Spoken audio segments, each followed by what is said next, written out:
Les saluda el profesor Moisés López una vez más. Esta es nuestra cuarta sesión de nuestro estudio del Pentateuco y en esta ocasión vamos a estar hablando o continuando con la historia del Génesis y vamos a estar hablando de los dos personajes siguientes después del llamamiento de Abraham que estuvimos discutiendo la semana anterior. En este caso vamos a estar hablando del hijo de Abraham, Isaac en específico, y también de Jacob, que es probablemente uno de los personajes más controversiales en el Antiguo Testamento, en esa parte de la historia del pueblo de Dios. Así es de que, bueno, comenzamos con la historia de Isaac. Isaac es el hijo de la promesa. Si usted se recuerda, Isaac es este cumplimiento de Dios que en varias ocasiones Dios le reiteró la promesa a Abraham.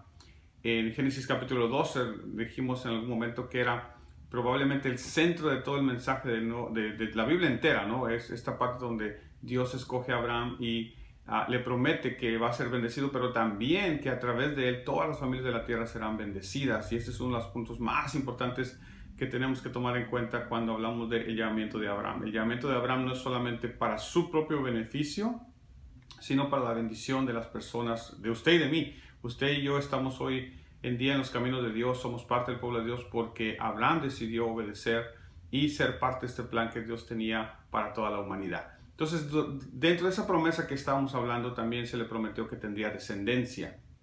Engrandeceré tu nombre, los que te bendijeren serán bendecidos, los que te maldijeren serán maldecidos. Y tiene que ver con la parte de la descendencia de la que estamos hablando. La conexión con esta parte de la promesa de Dios es Isaac, el muchacho que nació después de tanto y tanto esperar. Entonces, Génesis 12, Génesis 15, Génesis 17 nos hablan de esta promesa de Dios, y Génesis 17 es probablemente el pasaje más interesante porque es donde tenemos no solamente que Sara se ríe, porque todo el mundo sabe que Sara se rió, pero también que Abraham se ríe primero porque se le hizo casi ridículo, podemos pensar, o se le hizo fuera de toda normalidad que un hombre de 99 años pudiera procrear, ¿no? Y que su esposa de 90, siendo estéril y ahora de edad muy avanzada, pudiera tener hijos. Pero bueno, para Dios no hay nada imposible, y esas son las cosas maravillosas de nuestro Dios, que Dios puede hacer maravillas, Dios puede hacer milagros donde ya humanamente uno podría pensar que no hay nada que hacer.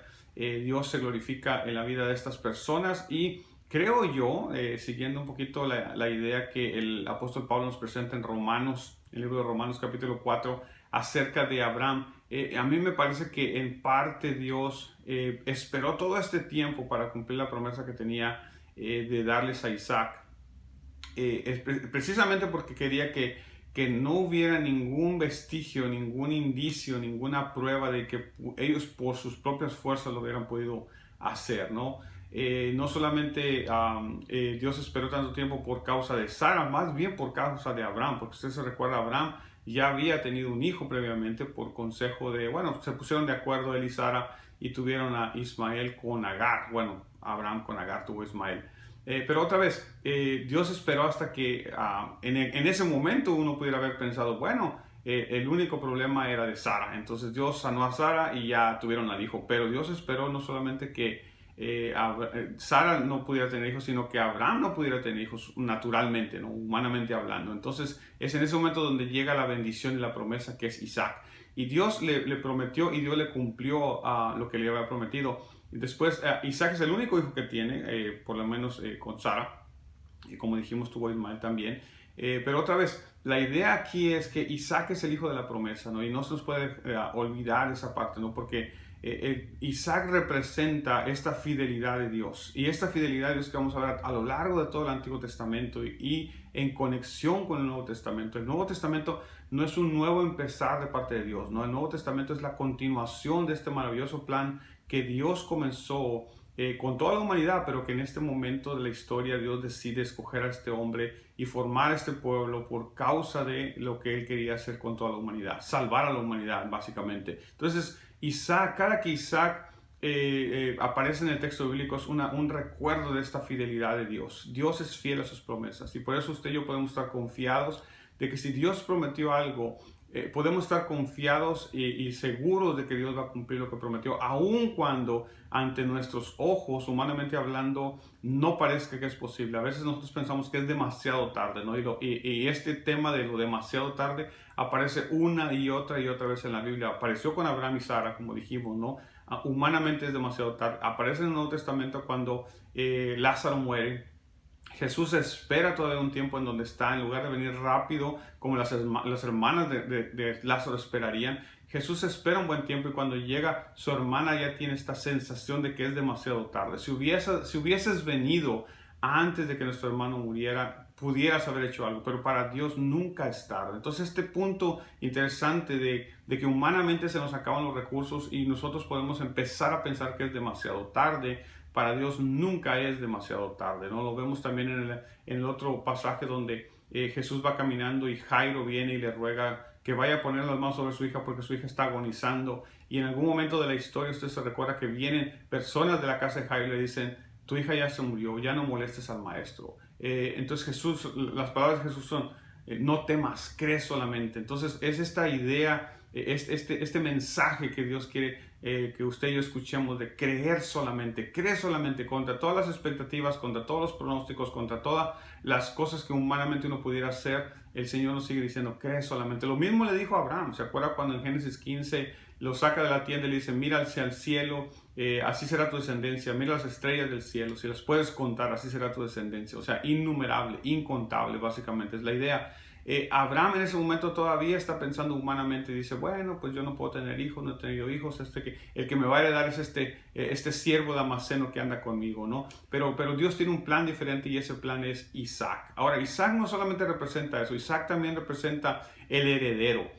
Y usted y yo como herederos de parte de Dios tenemos este gran privilegio de ser como Isaac. Mire, note esto, uno de los personajes más callados en el Antiguo Testamento es Isaac, uno de los personajes menos prominentes en el Antiguo Testamento es Isaac. Isaac es el que recibe todas las bendiciones, ¿no? Abraham ya tenía bastantes posesiones cuando Isaac nació y básicamente él es el heredero de todo eso. Él es el heredero de las posesiones de Abraham, de la tierra que Abraham tiene. Él lo único que hace es recibir. Y qué maravilloso mensaje tenemos usted y yo en Isaac, porque si usted y yo somos los herederos de Dios, quiere decir que todas esas bendiciones que usted y yo tenemos, las hemos heredado. Cristo fue el que pagó por nuestros pecados. Cristo fue el que hizo toda la obra de redención y usted y yo solo disfrutamos de esos beneficios de la bendición de Dios, de beneficios espirituales, bendiciones materiales que Dios tiene para usted y para mí, o que Dios nos da constantemente, solamente porque usted y yo somos parte de esa herencia, ¿no? Porque usted y yo ahora somos los herederos, ¿no? Entonces ese es Isaac.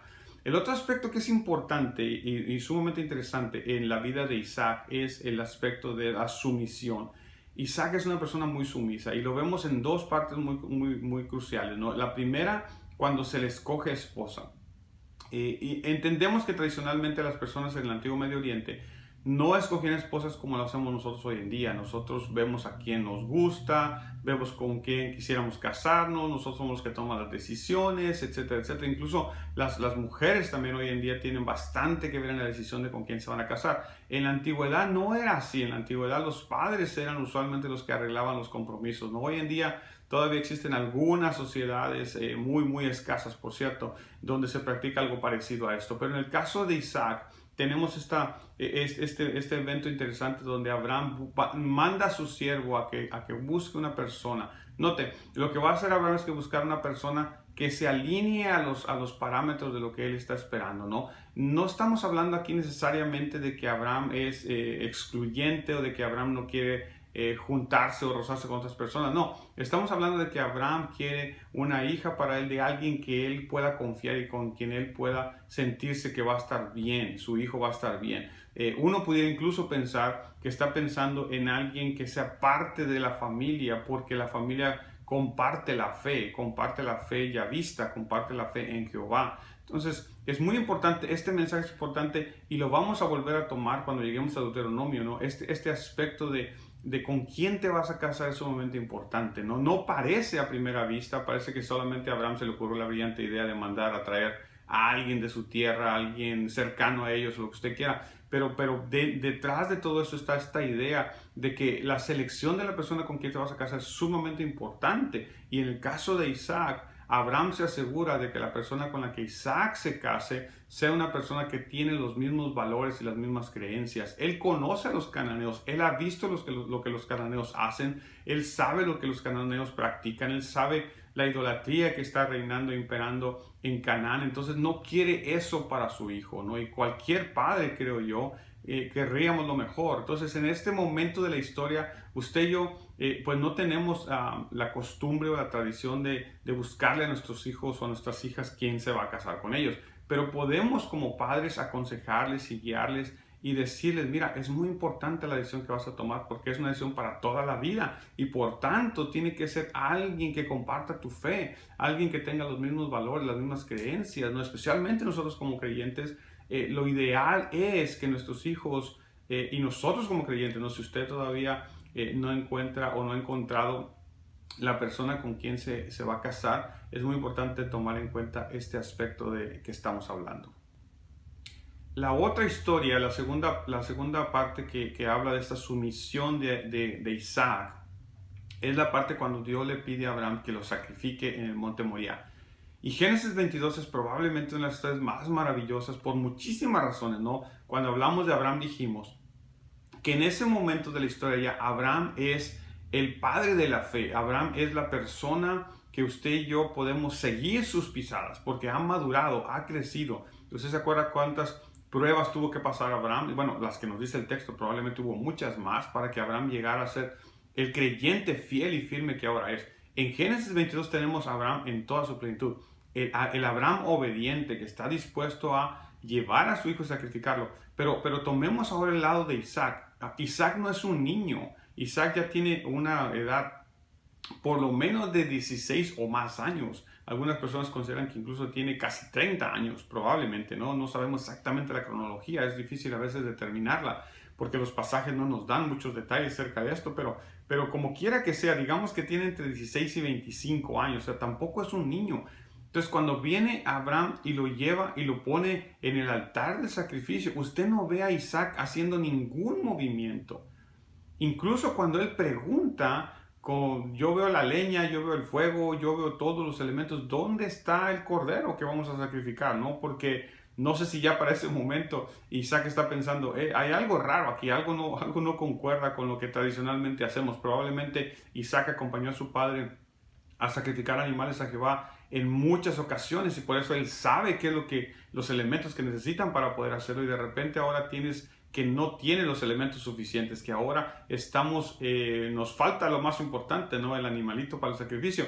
Pero usted no ve a Isaac renegando, usted no ve a Isaac discutiendo, usted ve a un Isaac sumiso. Y este aspecto de sumisión que es tan difícil para nosotros hoy en día, porque nuestra sociedad nos hace pensar que los sumisos son gente débil, que los sumisos son personas que nunca van a llegar a hacer nada, que los sumisos son personas que todo el mundo se va a aprovechar de ellos. Pero hay un aspecto de sumisión que es sumamente importante y es la sumisión a la persona y a la autoridad correcta. Esa parte de ese aspecto de la sumisión lo estamos perdiendo en nuestra sociedad, y por eso usted ve hoy en día incluso niños o jóvenes, lamentablemente, ¿no? Desafiando a sus padres, desafiando a las autoridades, porque hemos confundido las cosas y hemos confundido la sumisión correcta a la persona y la autoridad correcta con otra cosa, ¿no? Y por esa razón muchas personas hoy en día incluso enseñan a sus hijos a desquitarse, a devolver el mal por mal, etcétera, etcétera, cuando tenemos que entender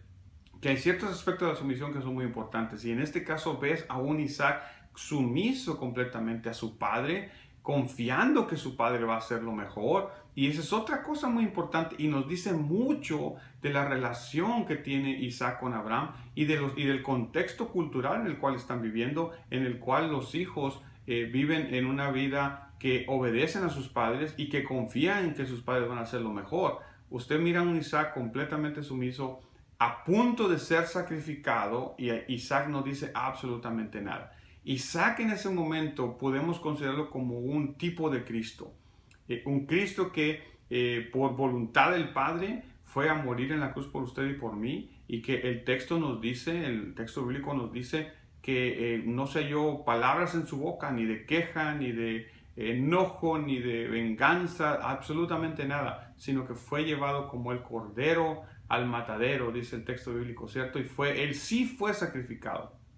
El mensaje de Génesis 22 no se centra necesariamente en el sacrificio de Isaac, sino más bien en la obediencia que Abraham tiene a este Dios al cual ha conocido y con el cual ha caminado, de tal manera que ahora puede estar seguro, tiene una fe inquebrantable, inconmovible, de que Dios va a hacer un milagro a pesar de que él decida obedecer a Dios en esta demanda tan radical que hace del sacrificio. Entonces Isaac representa muchas cosas para usted y para mí, ¿no? Uno, la conexión, como dijimos, a la promesa. Dos, que es el heredero de todas las promesas y de todas las bendiciones que Abraham ha colectado a lo largo de su vida. Y tercero, es este aspecto de su misión que es tan importante para usted y para mí.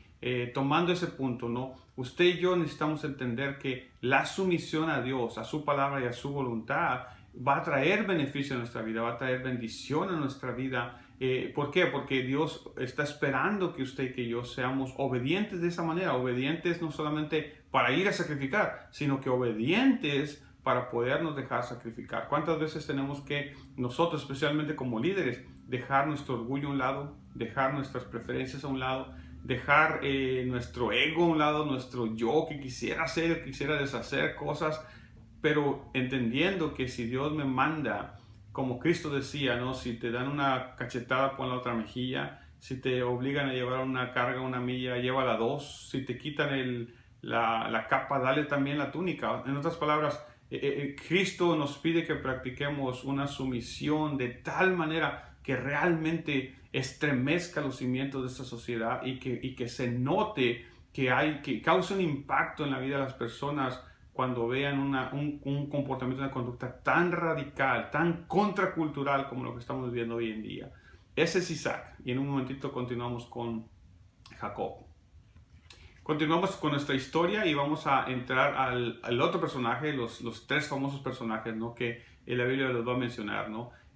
Nuestros padres, Abraham, Isaac y Jacob, ¿no? Y Jacob es este personaje interesante. Desde el vientre de su mamá, Jacob es esta persona problemática, ¿no? Problemática en el buen sentido y en el mal sentido de la palabra también, ¿no? Desde el vientre dice que Rebeca está completamente, ya no aguanta más, ¿no? Porque los bebés están peleando allá adentro, ¿no? Y es tal vez una manera del texto bíblico presentarnos esta idea de que estos dos van a estar constantemente en choques, ¿no? Esaú y Jacob van a estar constantemente en choques. Ahora, yo quiero que note algo interesante, ¿no? Son dos los hijos de Jacob.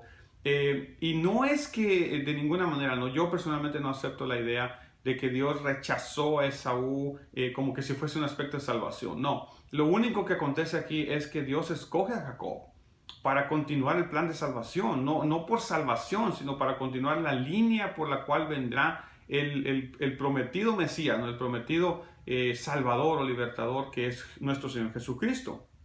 ¿Por qué razón escoge a Jacob? No sabemos.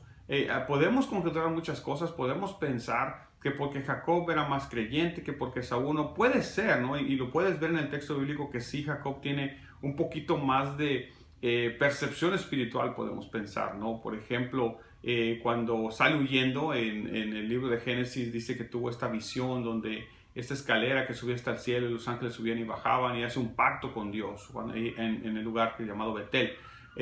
La otra cosa que uno puede pensar es de que al mismo tiempo, Esaú no se mira que tenga mucha afinidad, no se mira un Esaú que busque de Dios, no se mira un Esaú que tenga interacción con Dios. Entonces Esaú puede ser que la razón por la que Dios lo escogió sea esa simplemente, ¿no? Pero en ninguna manera lo está desacreditando, lo está descartando para ser salvo. Creo yo que esa no es la intención del texto bíblico. Simplemente que en algún momento Dios escoge a alguien para cierta misión o para cierta actividad. Es lo mismo que en la iglesia. No todas las personas son pastores, no todas las personas son diáconos, no todas las personas son predicadores. No, cada quien Dios lo escoge o Dios le da un llamado o un ministerio diferente dependiendo las habilidades, las capacidades o dependiendo lo que Dios quiera hacer con esa persona.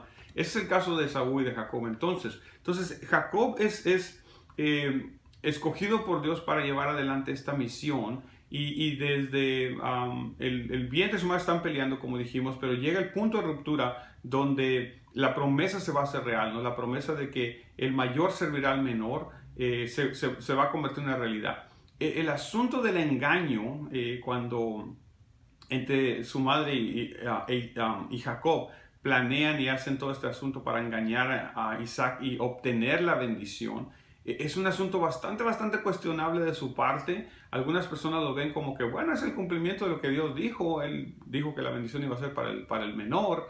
Pero la otra parte también deja algunas dudas en cuanto al carácter de Jacob, ¿no? Porque Jacob también hasta ese momento es el engañador, hasta ese momento es el que toma del calcañar, dice el texto, ¿no? O sea, está siempre buscando la manera de salirse con la suya. Igual cuando llega con su suegro, cuando llega con Labán, también podemos ver a un Jacob que prospera, ¿no? Y en algún momento uno pudiera pensar que la prosperidad de Jacob tiene algunos tintes ahí un poco raros, ¿no?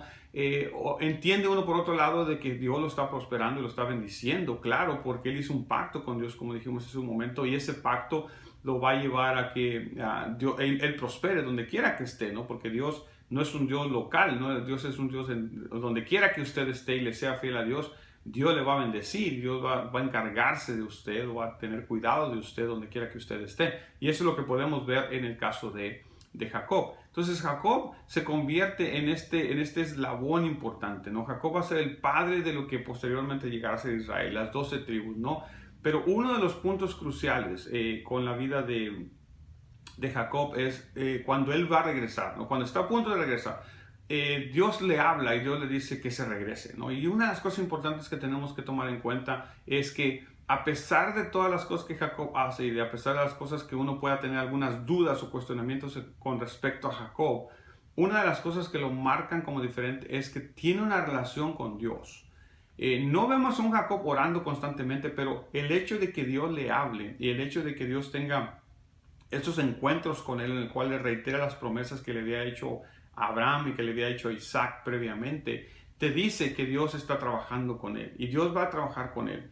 Y una de las cosas maravillosas que podemos ver con la vida de Jacob, para usted y para mí como creyentes, es el hecho de que cuando Dios comienza algo, Él lo continúa y lo termina. Y eso es algo que nos puede dar paz a nuestro corazón, no solamente en nuestra propia vida, sino con personas a las cuales nosotros queremos o estamos trabajando con ellas.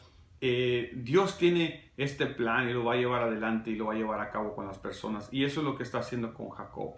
Jacob se va a convertir de ser el engañador, el tranza, el tramposo, a ser la persona que Dios quiere. Y cuando lo trae de regreso, usted se acuerda que el texto bíblico en Génesis nos dice que tenía miedo, tenía temor, porque él sabía, primero, probablemente se enteró de que Saúl lo amenazó, dijo que lo iba a matar.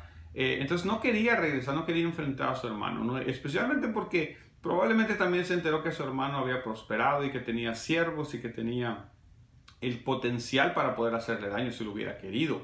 Pero una de las cosas interesantes del pasaje, y con esto, en este último aspecto de Jacob nos vamos a quedar en esos últimos minutos de nuestra sesión de hoy, es que Dios ya tiene todo preparado y a veces nosotros estamos extremadamente preocupados. Por ejemplo, usted ve a Jacob que recibe el mandato de Dios de regresarse a la tierra de Canaán, porque no está en la tierra de Canaán. Acuérdense que la bendición es la tierra de Canaán, no es Harán, no es Siria, es Canaán.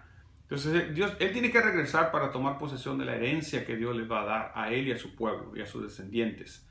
Entonces cuando regresa él está extremadamente preocupado, está planeando, en su mente está maquinando, está tratando de decir cómo le hago para que mi hermano no se salga con la suya, para que mi hermano no vaya a hacer daño o por lo menos no termine con todos nosotros. Ora a Dios y le pide ayuda, le pide guianza. Después él mismo decide hacer ciertas actividades, ¿no? Manda un campamento, manda regalos y manda otro campamento, manda regalos y todo lo demás, y él se queda solo. Y en ese momento que se queda solo, y note por favor que Dios a veces espera que usted y yo nos quedemos solos. A veces Dios quiere tener esos momentos de soledad con nosotros en los cuales pueda realmente hacer una obra especial en cada uno de nosotros. Cuando estamos demasiado ocupados y con tantas actividades a veces es un poquito difícil, pero cuando nos quedamos solos entonces Dios tiene la oportunidad, ¿no? Cuando nos quedamos tal vez solos, sin recursos, en algún otro contexto de soledad, Entonces Dios comienza a obrar y Dios tiene este encuentro con Jacob. Y en el encuentro con Jacob hay una parte que es muy interesante, ¿no? Dice que Jacob luchó tan fuerte con este ángel que no lo quería dejar ir. Lo agarró de tal manera que aún después de descoyuntada la cadera, el ángel no se puede despegar de él. Y uno puede pensar, bueno, si es Dios, con un golpecito lo hubiera acabado con él. Tiene razón, pero lo que la idea del texto, lo que nos está tratando de decir es de que Jacob tiene esta voluntad tan fuerte que aún Dios tiene que luchar con él para quebrantarle esa voluntad y para hacer de Jacob un vaso nuevo, una persona completamente nueva. Dios lo deja prácticamente discapacitado, podemos pensar. Imagínense por un momento, Jacob está sumamente preocupado por lo que su hermano le pueda hacer. Y ahora de repente, en lugar de tener un encuentro con Dios en el cual él se sienta lleno de fuerza, lleno de poder, que no le importe nada, pensemos por un momento en Sansón, ¿no?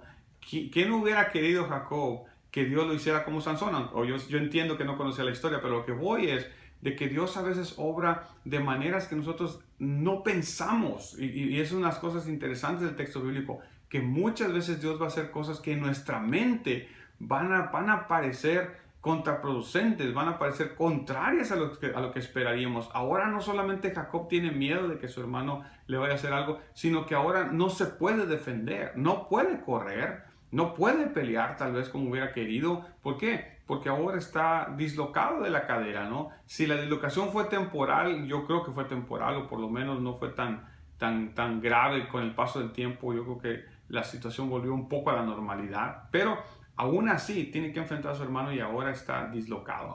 Ahora camina con un brinquito, ¿no? Ahora tiene que, no puede apoyar la pierna firmemente como él hubiera querido. Esa es la razón por la cual digo que a veces Dios hace cosas que en nuestra mente parecen contradictorias. ¿Qué pensó Jacob después de ese momento? Ahora sí, mira, de plano, que yo con el miedo que tengo, y Dios todavía me pone en esta situación. ¿Por qué? Porque Dios quiere que Jacob confíe completamente en él. No le queda de otra. Y a veces a nosotros Dios nos va a llevar a un punto donde no nos queda de otra, hermano. No nos queda de otra más que confiar en Dios y esperar que Él haga la obra. Cosa que ocurre. Y ese es el mensaje de este pasaje, que usted y yo podemos confiar en Dios. Cuando Jacob se encuentra con su hermano se le echa al cuello, llora con él, está contento, está alegre. Y Jacob está pensando como, ¿para qué perdí tanto el tiempo sin dormir? ¿Para qué perdí tanto el tiempo planeando qué hacer?